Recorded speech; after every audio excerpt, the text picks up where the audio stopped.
ସକାଳୁ ସକାଳୁ ଉଠିକି ଆଜି ଯିବାର ଥିଲା ମୋର ଫଟୋ ଉଠେଇତେ, ହାତରେ ମୋର ଚାବିକାଠି। ଆଉ ଦେଖୁ ଦେଖୁ ଆଜି ଆମ ଘରେ ହେଇଯାଇଛି ମାଛ।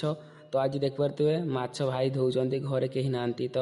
ଆଉ ଏପଟେ ମୋର ଗେଣ୍ଡୁ ଗଛ ବି ବହୁତ ବଡ଼ ବଡ଼ ହେଇସାରିଛି। ତ ସାମ୍ନାରେ ଅଛି ଗାଡ଼ି, ତ ହାତରେ ଅଛି ଚାବି। ଚାବିଟିକୁ ଗାଡ଼ିରେ ପୁରେଇକି ଗାଡ଼ିଟିକୁ ଷ୍ଟାର୍ଟ କରିଦେବା। ତ ରେଡ଼ି ଯିବା ଏବେ। ଲୋକେସନ୍ ପାଖକୁ ଆସି ପହଞ୍ଚିକି ଦେଖିଲା ବେଳକୁ ଏମାନେ ସବୁ ରେଡ଼ି ହେଉଛନ୍ତି। ଆଉ ସକାଳେ ତ ଦେଖିପାରୁଥିବେ କେତେ ସୁନ୍ଦର ଭ୍ୟୁ, ଆଉ ତା ସହିତ ଏଠି ଫଟୋ ଉଠେଇବା। ତ ଚାଲନ୍ତୁ ଆଗକୁ ଯିବା। ତ ସାମ୍ନାରେ ଆମର ମଡ଼େଲ ଅଛନ୍ତି, ଆଉ ଏଇଠି ଆମର କ୍ୟାମେରାମ୍ୟାନ୍ ଦେଖିପାରୁଥିବେ। ଆଉ ପୋଜ୍ଟା ଦେଖିପାରୁଥିବେ କେତେ ଖତରନାକ, ସଲମାନ ଖାନ ପରିକା ପୋଜ୍। ତ ଗାଇସ୍ ଏବେ ମୋ ହାତରେ ଆସିଯାଇଛି କ୍ୟାମେରା, ଆଉ କ୍ୟାମେରା ପାଇ ମୁଁ ବହୁତ ଖୁସି। ଏ ଫଟୋ ଉଠା ସରିଲା, ଏବେ ଆମେ ଯିବା ଘରକୁ।